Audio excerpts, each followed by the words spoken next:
नमस्कार दोस्तों, स्वागत है Royce smart Hindi YouTube channel पर और मैं सोनम गोयल आप सभी का हार्दिक अभिनंदन करती हैं रॉयस स्मार्ट के इस प्लेटफॉर्म पर।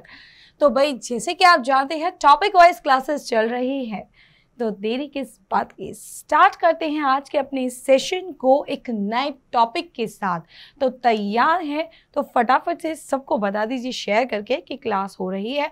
और आज का जो हमारा टॉपिक है वो है ये, हाँ ये कौन सा नाम है? अरे डोंट वरी, घबराओ मत, ये कोई चाइनीज नहीं पढ़नी आज हमें पढ़ना है। हमारा जो आज का टॉपिक है that is voice Royce of India, यानी भारत के वॉइस रॉय।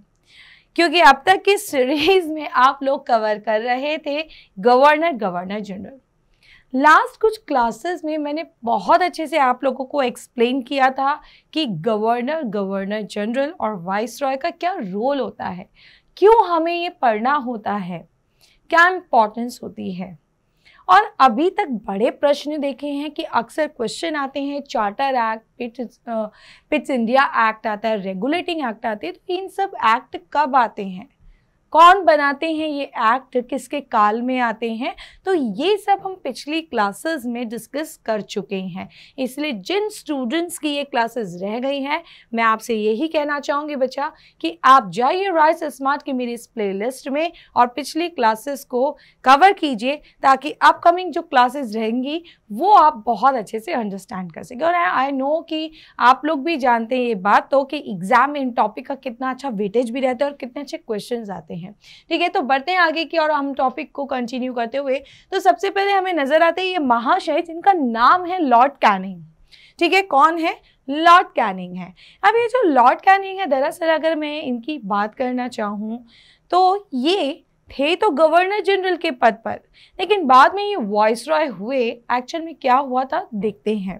तो सबसे पहले अगर हम इनका कार्यकाल जानना चाहें, क्योंकि देखिए आवश्यक होता है इस चीज़ को देखना कि जब हम लोग किसी के बारे में पढ़ रहे हैं तो थोड़ा सा हम ये जान लें कि उसका रोल कब से कब तक था इन दिनों में। तो यहाँ पर ये होते हैं इस गद्दी पर 1856 से 1862, लेकिन ये ऐसे शख्स थे जो इस गद्दी पर इन्होंने दो किरदार निभाए थे। आए तो इस गद्दी पर ये किस पद पर थे? Governor general. ठीक है, गवर्नर जनरल, जो कि ये पद बहुत पहले से ही शुरू हो चुका था, जो हम अपनी पिछली क्लासेस में कई बार कवर कर चुके हैं। लेकिन अगर हम बात करते हैं जब ये इस गद्दी से गए थे तो किस पद से गए थे? As viceroy. तो ऐसा क्या हुआ था जो इनके काल में हम देखते हैं कि इनके काल में ही गवर्नर जनरल से बने थे वॉइस रॉय। तो चलते हैं डिस्कस करते हुए, क्योंकि इनके काल में घटित होता है भारत का पहला स्वतंत्रता संग्राम, जिसे लोग कहते हैं रिवोल्ट ऑफ 1857। नाम तो सुना ही होगा, जिसे हम हिंदी में बोलते हैं बेटा 1857 का विद्रोह। तो 1857 का विद्रोह भाई आप लोगों ने जब भी सुना होगा, आपके दिमाग में केवल एक ही छवि आती है और वो कौन है? मंगल पांडे। तो मंगल पांडे की ओर बढ़ने से पहले हम थोड़ा सा जो है पीछे की ओर इस रिवोल्ट के कारणों पे बात करते हैं। देखिए, मंगल पांडे की हम बात करते हैं जिनसे ये विद्रोह शुरू हुआ था। तो दरअसल ये वो समय था जब ये विद्रोह बिल्कुल चरम सीमा पर ये कहानी पहुंच चुकी थी। पर ये जो इतना बड़ा विद्रोह हमारे भारतीय इतिहास में माना जाता है ना दोस्तों, इसे आप छोटा मोटा मत समझिएगा। इसके कारण ना बहुत पीछे से बैकग्राउंड से माने जाते हैं। अगर आप लोग इस तिथि को देखें, आप यहाँ पे जो बात कर रहे हैं आज 1857 को लेकर, तो एक्चुअल में 1857 से ठीक अगर आप पीछे जाते हैं 100 साल, तो होता है 1757। याद कीजिए, भारतीय इतिहास में 1757 भी एक महत्वपूर्ण तथ्य माना जाता है, एक इम्पॉर्टेंट फैक्ट माना जाता है। क्यों? क्योंकि इस सन में हम जानते हैं कि हमारा बंगाल में लड़ा जाता है कौन सा? बैटल ऑफ प्लासी का युद्ध। क्योंकि उस समय बिहार और ये असम, उड़ीसा, झारखंड सब बंगाल के पार्ट थे। इसीलिए हम देखते हैं कि ये भारतीय इतिहास में बंगाल के कॉन्टेक्स्ट में युद्ध माना जाता है, जिसे हम कहते हैं प्लासी का युद्ध, जिसे 100 साल होने को आ रहे थे। लेकिन 100 साल यानी कहीं ना कहीं इस युद्ध से शुरुआत हुई थी अंग्रेजों की नींव भारत में। हालांकि पूर्ण रूप से इन लोगों ने बंगाल में अपना रूल कंट्रोल करना शुरू नहीं किया था, वो तो इनका बक्सर के युद्ध के बाद होता है, लेकिन प्लासी के युद्ध से ही इनका प्रभाव दिखना शुरू हो जाता है, क्योंकि बंगाल में अब जो नवाब आते हैं ना, वो इन अंग्रेजों की कठपुतली बन चुके थे। इस विद्रोह के बाद से अंग्रेज अपनी छाप छोड़ चुके थे लोगों पर, इसलिए धीरे धीरे अपनी शक्तियों का उपयोग करके इन्होंने बंगाल पर नियंत्रण जमाना शुरू किया। और वो 100 साल पहले की बात, और ये 100 साल में ये बहुत कुछ बदलाव आ चुका था अंग्रेजों की नीतियों को लेकर, उनकी प्रशासनिक व्यवस्थाओं को लेकर, जो बहुत सारे कारण बनते हैं इस 1857 के विद्रोह के होने के। 1857 के विद्रोह पे आप बात करते हैं, जैसे पॉलिटिकल कॉजेस, यानी इसका राजनीतिक कारण क्या था, इकोनॉमिक कॉजेस, इसका आर्थिक कारण क्या था, या अगर हम बात करते हैं तो बोलते हैं ना कि सोशियो कल्चरल कॉजेस क्या थे, यानी इसके धार्मिक, सामाजिक धार्मिक कारण क्या थे। इसके अतिरिक्त इसमें मिलिट्री कॉजेस भी माने जाते हैं, यानी सैन्य कारण, जिसमें हम लोग मंगल पांडे का आगे रोल देखेंगे। तो स्टार्ट करते हैं पॉलिटिकल कॉजेस से। राजनीतिक कारणों पे मैं बात करूं तो दरअसल बहुत सारे बदलाव ये आ चुके थे कि अब तक जिस गद्दी पर होते थे इनके राजा महाराजा, वह ज्यादातर कौन थे, अंग्रेज। क्योंकि आप जानते ही हैं कि इनसे पहले, यानी अभी जो बात हो रही थी, हम कैनिंग की बात कर रहे थे जिसके काल में ये विद्रोह हुआ, उससे कुछ ही समय पहले कौन गया था, डलहौजी। भारत के कई राज्यों को अपने अंग्रेजी साम्राज्य में मिलाकर गया था हड़प नीति से, जिसका एक बहुत अच्छा एग्जाम्पल है झांसी।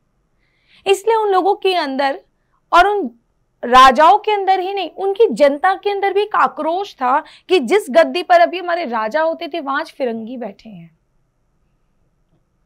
तो यही नहीं, हमें और देखने को मिलता है कि ये लोग जो थे, दरअसल कई जमींदारों को इन्होंने शक्तिशाली बना दिया था। यानी अब तक हमारे भारत में राजा इतना पावरफुल था कि वो जमींदारों की पावर्स को कंट्रोल करके रखता था। पर अंग्रेजों ने क्या किया कि इन जमींदारों को छूट दे दी ताकि ये जमींदार अंग्रेजों के लिए वफादार बने रहे। जाओ ऐश करो, अगर तुम हम अंग्रेजों के साथ कॉम्प्रोमाइजेस करके चलोगे, हमारे साथ मिलकर चलोगे, तो तुम्हें बहुत सारे फायदे होंगे जीवन में।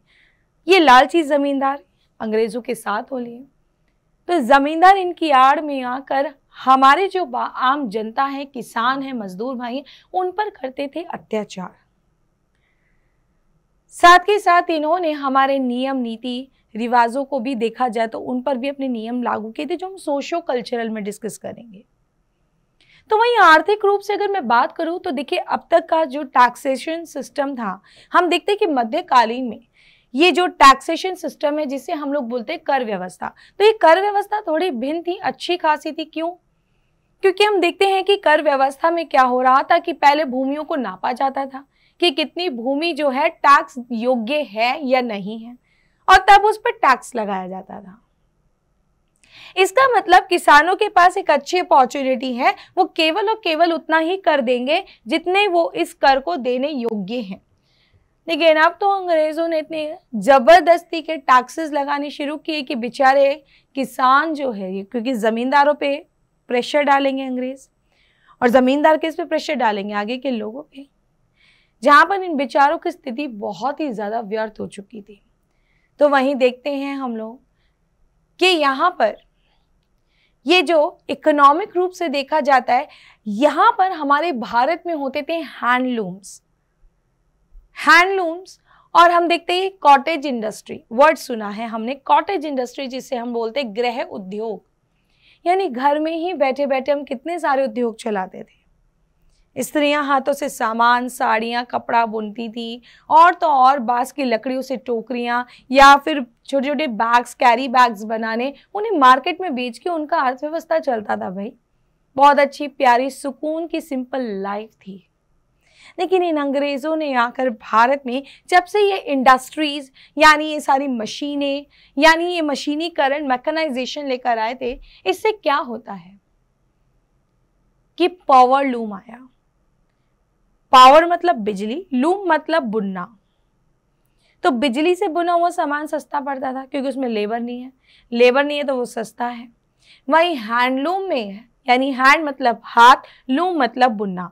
तो हाथों से बुने हुए सामान को हम हैंडलूम, जो हैंडीक्राफ्ट चीज़ें हम बोलते थे, दरअसल अब लोगों ने उन्हें खरीदना बंद कर दिया क्योंकि वो महंगा है, क्योंकि उसमें लेबर लगी हुई थी और यहाँ पर बिजली अपना काम कर रही है, कोई लेबर ही नहीं है। तो इस कारण से ज़्यादातर लोगों ने किनका सामान खरीदना शुरू कर दिया, जिससे अंग्रेज़ों को मुनाफा हो रहा था। और हमारे भारत में जो गृह उद्योग थे, यानी जो हमारे क्राफ्ट प्रोडक्शन थे, उनका पतन हो रहा था और अर्थव्यवस्था खराब हो रही थी हमारे भारतीय लोगों की। तो इसी कारणों से हम देखते हैं कि कहा जाता है बहुत हद तक अर्थव्यवस्था प्रभावित होने लगी थी इन अंग्रेजों की वजह से। तो वहीं अगर मैं सामाजिक धार्मिक कारणों पे बात करूं तो सामाजिक धार्मिक कारण भी आपको नजर आते हैं, जैसे कि यहाँ पर थोड़ा सा शायद आपको देखने को मिलेगा, हालांकि हम बात करेंगे इनके बारे में भी, ठीक है। सामाजिक धार्मिक कारण ये कुछ और है जो आप आगे समझेंगे जिन चीज़ को लेकर, ठीक है। तो जब हम देखते हैं सामाजिक धार्मिक कारण में, तो हमारे क्या आते हैं, जहाँ पर हमारी प्रथाएं आती हैं। आपकी और हमारी नज़र में सती प्रथा गलत था, मतलब सही है, जो है गलत था और उसको समाप्त किया, ये बात सही है हमारी नज़र में। लेकिन इन लोगों की नज़र में ये बात सही नहीं थी। इनका कहना उसे क्यों समाप्त किया गया, ये हमारी परंपरा थी, हमारा निजी मामला था। अंग्रेजों ने इसमें इंटरफेरेंस नहीं करना चाहिए था, अंग्रेजों को इसमें हस्तक्षेप नहीं करना चाहिए था, लेकिन इस पर प्रतिबंध लगा दिया गया। और क्योंकि अब सती प्रथा को रोक दिया गया है, तो जो स्त्रियां सती हो जाती थी वो जीवित है, अब वो सती नहीं होती है। लेकिन अब उनके आगे के जीवन कैसा होना चाहिए, इसकी टेंशन होने लगी, क्योंकि अभी तो वो मर जाती थी तो कहानी किससे खत्म, लेकिन अब वो जीवित है तो उसका लालन पालन पोषण खर्चा पानी कैसे चले। छोटी छोटी उम्र में बच्चियां विधवा हो जाती थी, विडो हो जाती थी, ताउम्र जिंदगी पड़ी है, ऐसे ही कहते थे ना बड़े बूढ़े। तो आगे की जिंदगी व्यतीत करने के लिए आवश्यक होगा उसको किसी और के साथ की, इसीलिए विडो रिमैरेज एक्ट आया, विधवा पुनर्विवाह कानून, विडो रीमैरिज, दोबारा से विवाह कराने का कानून। इसीलिए हम कहते हैं कि विधवा पुनर्विवाह कानून के बाद भी काफी लोगों ने बवाल मचाया कि ये कानून सही नहीं है। हालांकि ये देखा जाए तो हमारा समाज रूढ़िवादी जो विचारधारा परंपराओं से निकल के आगे की ओर जा रहा था, तो ये अच्छी बात थी, लेकिन इन्हें ये चीजें सही नहीं लग रही थी। तो वहीं देखा जाए काफी बदलाव सुधार करने की क्रिश्चियन मिशनरीज का रोल दिखने लगा कि किस तरह से क्रिश्चियन मिशनरीज जो हैं इन्वॉल्वमेंट होने लगा भारत में, धर्मांतरण कराने लगे थे भारत में लोग। इसीलिए कहते हैं कि विद्रोह जिसकी शुरुआत कहानी शुरू होती है, देखते हैं हम लोग, अभी तक हमने सुना कि कारतूसों के उपयोग से, जिसका सर्वप्रथम डिनाई करते हैं, जिसका सर्वप्रथम जो बहिष्कार करते वो कौन थे, मंगल पांडे। ये वो मंगल पांडे जिन मंगल पांडे द्वारा इसके उपयोग द्वारा मना किया गया और बाद में जाके विद्रोह शुरू हुआ। इस विद्रोह को सैनिक विद्रोह कहते हैं। रिवोल्ट ऑफ 1857 को सिपॉयज म्यूटिनी, सैनिक विद्रोह कहा जाता है। सैनिकों की बात भी कर लेते हैं, सैनिक कारण, सैन्य कारण देख लेते हैं। ऐसा कहा जाता है कि दरअसल अंग्रेजों के नियंत्रण में, यानी ब्रिटिशर्स के कंट्रोल में जो हमारी इंडियन आर्मी काम कर रही थी ना, वो इंडियन आर्मी हमें देखने को मिलता है कि उनके साथ जो व्यवहार था वो अलग किया जाता था। देखा जाए तो अंग्रेजों के नियंत्रण में ब्रिटिशर्स, यूरोपियन आर्मी भी काम कर रही है, इंडियन आर्मी भी, लेकिन जो सुविधा यूरोपियन आर्मी को मिल रही है वो सुविधा हमारे भारतीय सैनिकों को नहीं मिल रही थी। वहीं दूसरी बात, अगर कोई युद्ध होता था, कहीं उधर उधर जाना था, तो उस युद्धों में दूर किसको भेजते थे, इन भारतीयों को भेजते थे, यूरोपियंस को नहीं। बड़ी तादाद में कौन मारे जा रहे हैं, हमारे भारतीय मारे जा रहे हैं। और तो और उन लोगों को अलाउंसेस भी नहीं दिए जाते थे एक्स्ट्रा। तो सोचिए जब इतना ज्यादा उनके साथ व्यवहार होता था, कहीं ना कहीं अंदर से जो एक नफरत पनपती चली जाती है ना, वो कब आगे जाकर इतना बड़ा विद्रोह का रूप ले लेगी, इसका अंदाजा हम लोगों को बिल्कुल भी नहीं है। और कुछ ऐसा ही हुआ कि इतना सब कुछ अंग्रेजों की तरफ से तो चल रहा था, कुछ हमारे आंतरिक मतभेद थे, क्योंकि हमारे भारत में है जाति व्यवस्था, जिसमें हम देखते हैं कि ब्राह्मण, क्षत्रिय, वैश्य, शूद्रों में विभाजित ये वर्ण, ये सैनिक आपस में ही लड़ते थे। एक किस्सा भी आता है जिसमें एक सैनिक बैठकर, जो है ब्राह्मण सैनिक, बैठकर खाना खा रहे थे कि उनका खाने खाते ही समय ही एक शूद्र सैनिक आते हैं और उन्होंने उनके बर्तन से जो है पानी पी लिया था, बिना परमिशन लिए, बिना उनको करे वो छू लिया। किस बात पे? ब्राह्मण सैनिक भड़क गए, तुम्हारी हिम्मत कैसे हुई मुझसे पूछे बगैर मेरा पानी पीने की? तुमने दूषित कर दिया, पॉल्यूटेड कर दिया। हंसते हुए वो सैनिक बोला, आज नहीं तो कल तो आप दूषित होने हैं, आपका धर्म नष्ट होना ही है। कि वहां पर वो जो विवाद आया था, कि तभी विवाद में बोल दिया गया कि इन दिनों जिन कारतूसों का आप उपयोग कर रहे हो ना, अंग्रेज जो अभी कारतूस लेकर आए हैं, उन कारतूसों में क्या लगा हुआ है? सुअर की चर्बी। जैसे कि आप इस इमेज में देख रहे हैं, ये कारतूस है, जहां पर ये बुलेट, एक तरफ आपको गन पाउडर और इधर आप पेपर केस देख रहे हैं, वहीं आपको एक तरफ ग्रीस नजर आ रही है। जब इन्हें इस तरह से मुंह से करके किया जाता था, राइफल में डाला जाता था, तो कहते हैं कि उस समय ही, बाइट करते वक्त ही क्या होता है, यहां सुअर और गाय की चर्बी लगी हुई थी, जिससे सबका धर्म नष्ट। कि ये बात सुनते ही वो विश्वास तो नहीं कर पा रहे थे, और आप लोगों ने भी कारण सुना होगा। वहीं एक तरफ, दूसरी तरफ ये भी कहा जा रहा था कि इन्हें सुअर और गाय की हड्डियों का चूरा ही आटे में लगाकर और उनकी रोटियां बनाकर इन्हें खिलाई जा रही थी। फिर क्या था? इधर क्रिश्चियन मिशनरीज बाइबल पे ध्यान दे रहे थे। ये समझ गए कि ये कहीं ना कहीं धर्मांतरण के उद्देश्य की ओर जा रहे हैं, जिस कारण से हम देखते हैं कि सर्वप्रथम इसका डिनाई करते हैं कौन? मंगल पांडे जी। पांडे जी थे, ऐसे कैसे धर्म नष्ट होने देते? इसीलिए बाद में जाकर पांडे जी ने इसके खिलाफ आवाज उठाई। तो जिन प्रथाओं की मैं बात कर रही थी ना बेटा, वो कुछ प्रथाएं आपको इस तरह से नजर आती हैं जहां पर इन अंग्रेजों ने हमारे साथ ब्लैक एंड व्हाइट रेसेस के आधार पर भेदभाव भी किया था। इस तरह से जब लोग टैक्स नहीं दे पाते थे या गरीब होते थे या कोई समस्या है, तो एक तो ब्लैक पीपल के नाम पर, काले लोग, तुम भारतीय काले लोगों के नाम पर हम लोगों के साथ भेदभाव करते थे, डिस्क्रिमिनेशन। तो वही हम देखते हैं कि किस तरह से ये जो कानून थे, सती प्रथा, विधवा पुनर्विवाह, इन्हें तो लगने लगा जैसे हमारे निजी मामलों में इन्होंने बहुत बड़ा इंटरफेरेंस कर दिया, इसे समाप्त करवा के और इसे लागू करवा के। तो इसी कारण ये बात हमारे देखते हैं कि बहुत ही ज़्यादा मैटर बढ़ चुका था। क्योंकि अभी जो गया था डलहौजी, वो डलहौजी विडो रिमैरिज एक्ट को पास करके चला गया था, जिसे हम देखते हैं कि इम्प्लीमेंटेड है, ये जो है किसके काल में हो रहा है? कैनिंग के काल में ये पास होकर मतलब एक तरह से इसको पूर्ण रूप से आगे फॉलो किया जाने लगा। इसने क्या, विडो रिमैरिज एक्ट किसके काल में आता है? कैनिंग के काल में।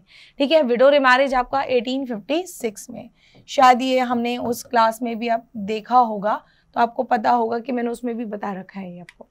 ठीक है, तो देखते हैं आगे की ओर। तो ये जो विद्रोह की अब बात करते हैं, शुरू कैसे हुआ था, कौन थे वो लीडर्स, जिन लीडर्स की वजह से इस विद्रोह में एक लीडरशिप के रूप में भूमिका नजर आती है।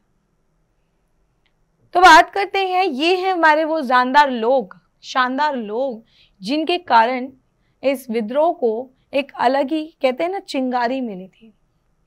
जिनमें से हम बात करते हैं यहाँ पर नाना साहेब की। नाना साहेब, जैसे कि हम जानते हैं, जब ये अंग्रेज आए थे ना, तो इन अंग्रेजों के आने पर ऐसा कहा जा रहा था कि भारत में बहुत सारे राजवंश थे, जिनमें से एक था मराठा। और जैसे कि हम जानते हैं कि मराठे जो थे, मराठों के अंतिम पेशवा थे जिनका नाम था बाजीराव द्वितीय। वो अंतिम होते नहीं, लेकिन कहते हैं कि अंग्रेजों ने जो मराठों के साथ युद्ध लड़े थे, उनमें उन मराठों को यहाँ गद्दी से हटा दिया और मराठा साम्राज्य अपने साम्राज्य में मिला लिया था। तब ऐसा कहा जाता है कि मराठों के जो अंतिम पेशवा थे, उन्हें तो पेंशन देते थे अंग्रेज, लेकिन उनका जो बेटा नाना साहेब था, उनको पेंशन नहीं दी जाती थी। ये पेंशन देना बंद कर दिया था। कि पेंशन देना बंद कर दिया था, तो इस बात से गुस्सा खाए नाना साहेब, उन्होंने तात्या तोपे के साथ मिलकर षड्यंत्र बनाने की तैयारी की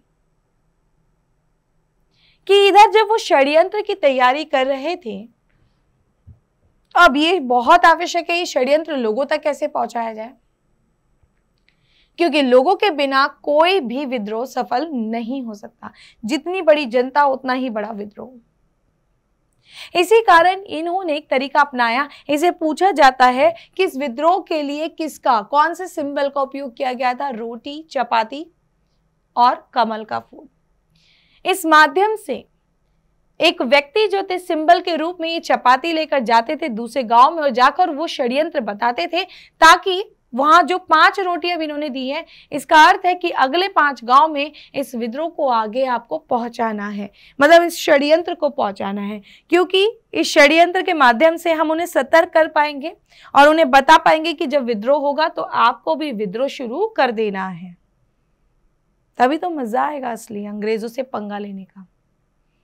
इसीलिए कहते हैं कि इधर विद्रोह की तैयारी तो हो ही चुकी थी कि इधर जब मंगल पांडे की बात चल रही थी कि मंगल पांडे ने सर्वप्रथम जब इसके उपयोग के लिए मना किया, तो कुछ ऐसा कहा जाता है कि उस समय एक अंग्रेजी सैनिक उन्हें पीटने लगा।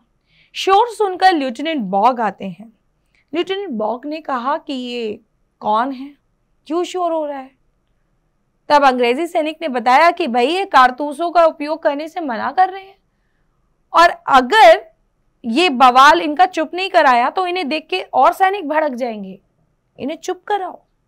ये बात सुनकर लेफ्टिनेंट बॉग भी उन्हें मारने लगे कि अब गुस्सा खाए मंगल पांडे ने पिस्टल, जो लेफ्टिनेंट बॉग की पिस्टल थी, उनको छीन कर उनको शूट कर फरार हो गए। और इस तरह से जो सैनिक थे भड़कने लगे, क्योंकि उनके लिए शूट एट साइड का ऑर्डर देता था। जहां पर इन सैनिकों ने विद्रोह करना शुरू किया, वहीं पर हम देखते हैं कि मेरठ के सैनिक जो थे विद्रोह करने लगे, जहां पर वो मार्च करते हुए फाइनली 10 मई को पहुंचते हैं लाल किला बहादुर शाह जफर के पास। बहादुर शाह जफर जो उस वक्त हमारे कौन थे? मुगल सम्राट थे। जानते हैं कैनिंग ने कहीं ना कहीं ये बात पहले ही बोल दी थी कि बहादुर शाह जफर के बाद ना कोई मुगल सम्राट नहीं होगा, सब आगे राजकुमार होंगे। लेकिन कब ये इस तरह से सत्य होने वाला था ये तो कुछ पता ही नहीं था, अंदाजा ही नहीं था कि दूसरे रूप में ये कैसे सच होगा। तो बहादुर शाह जफर कहने लगे कि मुझ बूढ़े से आप क्या उम्मीद रखते हैं कि मैं आपके लिए कुछ कर सकता हूँ?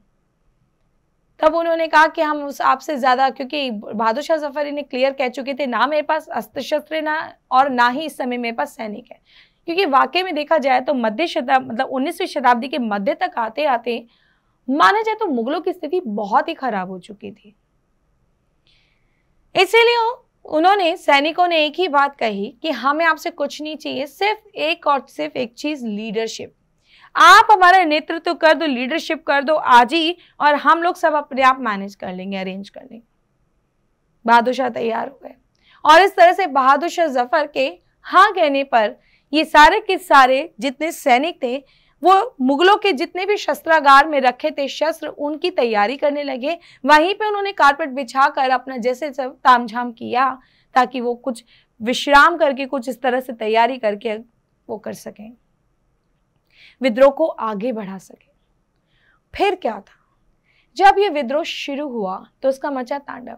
यानी नाना साहिब जो पहले से ही इस विद्रोह के लिए षड्यंत्र बनाए बैठे थे तात्या तोपे के साथ, उन्होंने ये विद्रोह शुरू किया। इधर रानी लक्ष्मीबाई, जिसके साथ डलहौजी ने ये गलत किया कि उनकी झांसी उनसे छीन ली थी, झांसी की गद्दी ले ली थी, सिर्फ एक ही बहाने पर कि ये जो पुत्र है ये तुम्हारा खुद का स्वयं पुत्र नहीं है, ये अडॉप्टेड सन है, और अडॉप्टेड सन को हम उत्तराधिकारी झांसी का नहीं मान सकते, इसीलिए तुम्हारा कोई उत्तराधिकारी नहीं है, तो नियम के अनुसार तुम्हारा साम्राज्य हम अंग्रेजी साम्राज्य में शामिल हो जाएगा। और इस तरह से अपनी झांसी के लिए लड़ती हैं रानी लक्ष्मीबाई। बेगम हजरत महल जो कि अपने पुत्र के बिरजिस कादिर के जो इनका पुत्र था उसके गद्दी के उत्तराधिकारी पद के लिए लड़ाई कर रही हैं। तो वही हम देखते हैं कि कुंवर सिंह, इन्होंने बिहार में, जिन्हें हम बोलते हैं वीर कुंवर सिंह, इन्होंने बिहार में बहुत ही अच्छे लाजवाब तरीके से लीडरशिप की थी इस 1857 के विद्रोह। तो ये हमारे इतने ही नहीं, बहुत सारे लीडर्स हैं जहां पर हम देखते हैं कि इन लीडर्स के कारण भारत के एक बहुत ही कम समय में भारत के हिस्से में ये विद्रोह फैलने लगा। अंग्रेज भौंकला गए कि इधर अंग्रेजों के खिलाफ ये राजा महाराजा लड़ रहे थे और जो जमींदार, जो ठेकेदार बने हुए थे अंग्रेजों की तरफ से, उन्हें जनता ने बड़ा धोया, क्योंकि जब मौका मिला तो बहती गंगा में धो लो हाथ। और इस तरह से मौके का फायदा उठाते हुए जनता ने जब विद्रोह किया तो अंग्रेजों को यहां पर आवश्यक हो गया था इस विद्रोह को कंट्रोल करना, इस विद्रोह को कंट्रोल करना। और इसीलिए टेलीग्राफ लाइन, याद कीजिए पिछली क्लासेस में मैंने लॉर्ड डलहौजी में बताया था कि टेलीग्राफ लाइन जो है, वो टेलीग्राफ लाइन अंग्रेजों की सूचना का आधार बनी, जिससे बहुत जल्दी सूचना इधर से उधर आदान प्रदान हुई। और इस तरह से इस विद्रोह को कंट्रोल करने में अंग्रेजों को समय तो लगा, 1 साल के अंदर कंट्रोल हो पाया था ये विद्रोह, लेकिन कहते हैं कि बहुत हद तक उनका नुकसान घाटा ये हुआ कि इसके बाद से माहौल बदल गया था अंग्रेजों के लिए। हमारी नजर में ये विद्रोह फेल हुआ, क्योंकि कहते हैं कि ये काफी जो लीडर्स थे हमारे, ये लीडर्स लड़ते हुए वीरगति को प्राप्त हुए थे, वहीं आम जनताओं को पनिश कर दिया था, क्योंकि अंग्रेज इन सूचनाओं के माध्यम से जिन जिन लोगों को अरेस्ट कर रहे थे उन्हें विद्रोह के बाद बहुत ही गलत तरीके से पनिशमेंट दी जाती है। एक लाइन में उनको खड़ा कर दिया, बांध के उनके हाथ और गले में फांसी का फंदा, और इस तरह से जो लाइन में सारे खड़े हैं, एक तोप चलाई, तोप से इतने सारे लोगों को एक बार में उड़ा दिया। इतनी दिल दहला देने वाली मौत कि फिर तुम भारतीयों के दिमाग में विद्रोह करने की सोच भी ना आए। और इस तरह से देखते हैं कि अंग्रेजों ये विद्रोह कंट्रोल करने में कामयाब होते हैं। लेकिन इस विद्रोह के बाद से जो ब्रिटेन तक खलबली मच गई थी, वहां की जो महारानी इस समय विक्टोरिया थी, उनका सवाल उठने लगा गवर्नर जनरल, जो इस समय कौन था, कैनिंग, ऐसा तुमने क्या किया जो इतना बड़ा विद्रोह हो गया। हालांकि ये स्थिति, कैनिंग इसका क्या जवाब देता आप समझ ही सकते हैं कि जब एक इतने बड़ी खलबली के साथ, क्योंकि जो विद्रोह का तांडव शुरू हुआ था उसमें बहुत बुरी तरह से अंग्रेजों को मारा था, और कहते हैं ना उस खलबली के साथ जब एक शांत होकर अंत में एक सन्नाटा छाता है ना, तो उसमें स्पीचलेस हो जाते हैं कहीं ना कहीं कैनिंग। इसे बाद में जाके विक्टोरिया ने एक कानून पास कर दिया 1858। 57 में विद्रोह शुरू हुआ, 58 तक समाप्त होता है, और 58 में ही उन्होंने एक कानून पास कर दिया कि आज से जो गवर्नर जनरल है वो क्या है, एकमात्र वाइसरॉय है। क्यों? क्योंकि हम देखते हैं कि अभी तक भारत को इनडायरेक्टली कंट्रोल करते थे। ठीक है, एक सेकेंड, भारत को ब्रिटेन इनडायरेक्टली कंट्रोल कर रहा था, जहां पर ये ईस्ट इंडिया कंपनी के आधार पर छोड़े हुए थे भारत की पावर को। यहां से मुनाफा उन्हें मिलता रहता था, उन्हें क्या मतलब है, वो तो बैठे अपने गद्दी पर। लेकिन जब उन्होंने देखा कि इधर इंडिया में इतना बड़ा विद्रोह हो गया, और दूसरी तरफ हम देखते हैं क्या, जो ब्रिटेन है उसका इनडायरेक्टली रूल चल रहा था किसके बिहाफ पर, गवर्नर जनरल। तो अब जाकर उसने वाइसरॉय, गवर्नर जनरल को क्या बना दिया था, मात्र वाइसरॉय। यानी अब आप दोनों देशों के बीच में तालमेल बिठाने के लिए एक बिचौलिए का काम कर रहे हैं, एज अ मीडिएटर काम कर रहे हैं। बाकी आपका रोल जो है एज अ गवर्नर जनरल समाप्त हो गया। इसका मतलब इनकी जो पावर है, शक्तियां हैं, वो इनसे ले ली जाती हैं। और इस तरह से अब ये वाइसरॉय किसके बिहाफ पर इंडिया में है, ब्रिटेन। और इंडिया पर ब्रिटेन का इनडायरेक्ट रूल हुआ करता था, क्योंकि पहले इसके पास पावर थी, गवर्नर जनरल था, तो इंडिया पे मेन रोल इसका था। लेकिन अब इसकी पावर छीन ली तो डायरेक्टली इंडिया पे ये क्या कर रहा है, डायरेक्ट रूल कर रहा है, जिसे हम बोलते हैं प्रत्यक्ष शासन। बेटा ये प्रश्न जो है ना, ये एग्जाम में आता है, किस घटना के पश्चात, किस रिवोल्ट, किस युद्ध, किस वॉर, किस मतलब सिचुएशन के बाद जो है ब्रिटेन ने भारत पर डायरेक्ट रूल किया था। यानी हम देखते हैं कि इन्होंने सीधा प्रत्यक्ष शासन किया था, तो वो कौन सा माना जाता है, 1858 में। ठीक है, किस विद्रोह के बाद, 1857 के विद्रोह के पश्चात, के विद्रोह के बाद, ये याद रखना। ठीक है। और दूसरी बात, भारत का पहला वाइसरॉय कौन हो गया? लॉर्ड कैनिंग, क्योंकि उसी के काल में विद्रोह हो रहा है और उसी से ये पावर छीन के उसे मात्र क्या बना दिया? वाइसरॉय। इसलिए बेटा लॉर्ड कैनिंग को हम क्या कहेंगे? लॉर्ड कैनिंग दो चीजें कहलाएगा, क्या? Last governor general of India. सही कह रहे हैं बिल्कुल हम, क्योंकि देखा जाए तो अब इस पद पर ये नियुक्त होने वाला अंतिम व्यक्ति था, क्योंकि अब ये पद समाप्त हो गया और ये पद किस में कन्वर्ट हो गया? वाइसरॉय। तो हम इसे क्या बोलेंगे बेटा? फर्स्ट, एक सेकेंड, फर्स्ट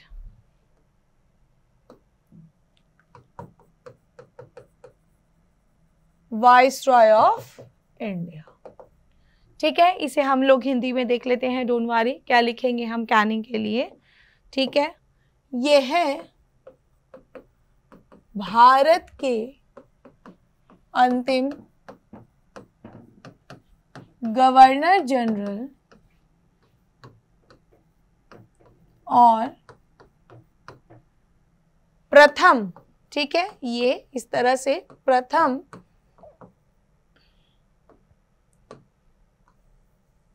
वॉइसरॉय हुए।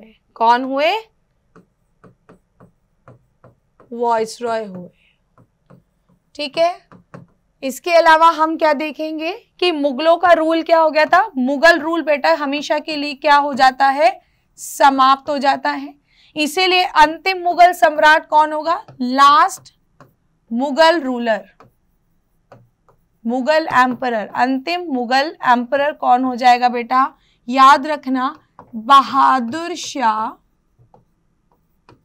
बहादुर शाह जफर, क्योंकि इसे बहादुर शाह द्वितीय के नाम से भी जाना जाता है। तो कई जगह लिखा हो सकता है ऑप्शन में बहादुर शाह 2, या कई जगह लिखेगा ऑप्शन में बहादुर शाह जफर। दोनों ही एक ही बात है, कंफ्यूज नहीं होना है। ठीक है, और इस तरह से इंडिया में अंग्रेजों का क्या आ चुका है? डायरेक्ट रूल आ चुका है। तो ये चीजें हम कैनिंग में कवर करते हैं। लेकिन क्योंकि बात हो रही है गवर्नर और गवर्नर जनरल के अंतिम और पहले की, तो भाई कुछ चीजों को मैं यहाँ थोड़ा सा और बता देती हूँ, क्योंकि वाइसरॉय का क्रम शुरू हो चुका है और वाइसरॉय के क्रम में हम कुछ महत्वपूर्ण वाइसरॉय पढ़ते हैं, जिन्हें मैं राष्ट्रवादी आंदोलन के दौरान बताऊंगी। यानी राष्ट्रवादी आंदोलन का टॉपिक जब हम पढ़ेंगे आगे, उसमें आपको मैं एक्सप्लेन करूंगी कि किस तरह से राष्ट्रवादी दौर में कुछ इंपॉर्टेंट वाइसरॉय के काल में कौन कौन सी घटना हुई। जैसे कर्जन के काल में स्वदेशी मूवमेंट हुआ, डफरिन के काल में कांग्रेस की स्थापना हुई, तो हम वही कवर कर लेंगे। लेकिन जब बात आ रही है पहले गवर्नर, गवर्नर जनरल, अंतिम वाइसरॉय, फलाना ढिमकाना, तो इसको हम यही पूरा कर लेते हैं ताकि हमारे दिमाग में ये चीजें स्टोर रहे। तो अभी तक हमने देखा वाइसरॉय का क्रम शुरू हो गया, लेकिन वो व्यक्ति कौन थे जो भारत में हुए थे अंतिम वाइसरॉय? उसका नाम था लॉर्ड माउंटबेटन। ये वो व्यक्ति थे जो हमारे भारतीय आजादी के दौरान थे। कई बार ये पूछा जाता है भारतीय आजादी के दौरान कौन थे, ऑप्शंस दिए जाते हैं, उनमें से याद रखना लॉर्ड माउंटबेटन। तो लॉर्ड माउंटबेटन जो कि एक वाइसरॉय के पद पर थे, इसीलिए ये कौन से वाइसरॉय हो गए? अंतिम, क्योंकि फिर से ये वापस कन्वर्ट कर दिया जाता है पोस्ट किसमें? Governor general. किसमें कन्वर्ट कर दिया गया बेटा? ये गवर्नर जनरल में फिर से आ गया। यानी गवर्नर जनरल से ये वाइसरॉय बना था, फिर वाइसरॉय से दोबारा गवर्नर जनरल। जी हां, लेकिन अब भारत की स्थिति क्या है बेटा? भारत क्या है? अब स्वतंत्र है, इंडिपेंडेंट इंडिया। क्या है भारत? स्वतंत्र। तो सही मायनों में ये स्वतंत्र भारत के गवर्नर जनरल हुए, तो हम इन्हें क्या कहेंगे? First governor general of independent India, यानी स्वतंत्र भारत के पहले गवर्नर जनरल और अंतिम वाइसरॉय। समझ में आया आप सभी को? यहां तक कोई डाउट नहीं होना चाहिए, लगे तो आप मुझसे पूछ लीजिएगा। ठीक है, तो क्या हम इन्हें कहेंगे? इन्हें कहेंगे हम लोग अंतिम वाइसरॉय और स्वतंत्र भारत का याद रखना, ये पूछते हैं प्रश्न। स्वतंत्र भारत का पहला गवर्नर जनरल कौन था? तो माउंटबेटन। ठीक है, स्वतंत्र भारत का प्रथम गवर्नर जनरल। ठीक, और इसके अतिरिक्त अगर हम बात करते हैं एक अंतिम व्यक्ति जो इस पद पर रहे थे, क्योंकि उसके बाद ही परमानेंटली ये पद ही खत्म हो जाता है। ठीक है, गवर्नर जनरल का पद अब भारत में, स्वतंत्र भारत में चल रहा है, जिसमें अब पहली बार कोई इंडियन आते हैं। इस पद पर अब कौन आए हैं बेटा? ये इंडियन आए हैं। उनका नाम क्या है? सी राजगोपालाचारी, चक्रवर्ती राजगोपालाचारी। यानी कुल मिलाकर देखा जाए तो ये जो गवर्नर जनरल के पद पर आने वाले पहले भारतीय थे और अंतिम भारतीय थे, क्योंकि उसके बाद ये पद ही खत्म हो गया। तो ना कोई अगला भारतीय इस पर आया पद पर, और ना ही ये पद रहा था। तो ये first and last Indian, first and last Indian governor general C Rajagopalachari रहेंगे। ठीक है, तो यहां पर हम दोबारा से 5 मिनट में रिकॉल कर लेते हैं पिछली क्लासेस को देखकर, इसलिए बोल रही हूं पिछली क्लासेस को जरूर देख लीजिएगा, गवर्नर जनरल का टॉपिक याद हो जाएगा। ठीक है, तो मोटे मोटे देखेंगे हम लोग क्या हो गया हमारा भारत में। पहला ये जो पद हो जाएगा बेटा, पहला रहेगा हमारा first governor general of Bengal. ठीक है, पहले प्रश्न लिख लेते हैं, फिर first governor general of India. ठीक है, फिर ये पद किस में कन्वर्ट हुआ? First viceroy of India. ठीक है, फिर first governor general of independent India, यानी स्वतंत्र भारत के। ठीक है, and first Indian governor general. ये हो गए हमारे प्रश्न, ये है प्रश्न। और जो जो फर्स्ट है वो लास्ट भी है। कैसे? अगर जो बंगाल में पहला गवर्नर जनरल होगा, इसका मतलब वो लास्ट गवर्नर भी था। गवर्नर से उसका प्रमोशन हो गया गवर्नर जनरल, जो कि पिछली क्लासेस में है, तो एक बार देख लीजिएगा। तो उसे हम कहेंगे लास्ट गवर्नर और first governor general of Bengal. और ये जो बंगाल से प्रमोशन हो गया भारत तक के गवर्नर जनरल बन गए, तो इनको कह देंगे last governor general of Bengal. यानी आप बंगाल के अंतिम हो गए और भारत के पहले हो गए। तो जो प्रथम होगा वो अंतिम भी होगा किसी ना किसी पद का, यानी उसने एक पद छोड़ दिया और दूसरा पद ग्रहण किया। ऐसा करने वाले सभी व्यक्ति लास्ट भी रहे होंगे। तो ये आपको याद रखना है। अब इनके जरा उत्तर देख लेते हैं। तो कौन है बेटा? Warren Hasting. ठीक है, ये अंतिम गवर्नर था और उसे गवर्नर से प्रमोशन मिल गया और ये बन गया गवर्नर जनरल। और उसके बाद हम बात कर रहे हैं विलियम बेंटिक। नाम सुना है आपने? ये विलियम बेंटिक जो है, ये अभी बंगाल का गवर्नर जनरल बनकर आया था, लेकिन इसने उस पद से ऊंचा पद ग्रहण किया और क्या बन गया? भारत का गवर्नर जनरल बन गया। तो ये क्या होगा? बंगाल का अंतिम और भारत का पहला गवर्नर जनरल। ठीक है, शब्दों को पकड़ते जाना और अपनी भाषा में लिखते जाना। अब ये फर्स्ट वॉइसरॉय ऑफ इंडिया बना है, इसकी दरअसल पनौती हुई है, जिसका नाम क्या था बेटा? Lord Canning. लॉर्ड कैनिंग के साथ इसके काल में क्योंकि घटना हो गई, तो इसका इंक्रीमेंट नहीं डिक्रीमेंट होता है, इसके पद में घटाव आता है और अच्छे खासे गवर्नर जनरल के पद से ये बन गया मात्र वाइसरॉय। ठीक है, स्वतंत्र भारत का पहला गवर्नर जनरल कौन हो जाएगा बेटा? Lord Mountbatten. Lord Mountbatten. ठीक है, और पहले भारतीय के रूप में, क्योंकि आप देखते हैं अभी तक सब फिरंगी थे और पहली बार हमारे भारतीय के रूप में आते हैं सी राजागोपालाचारी। इसलिए ये याद रखना आप लोग कि सी राजागोपालाचारी होते हैं प्रथम भारतीय गवर्नर जनरल और अंतिम भी थे क्योंकि इनके बाद ये पद समाप्त हो गया।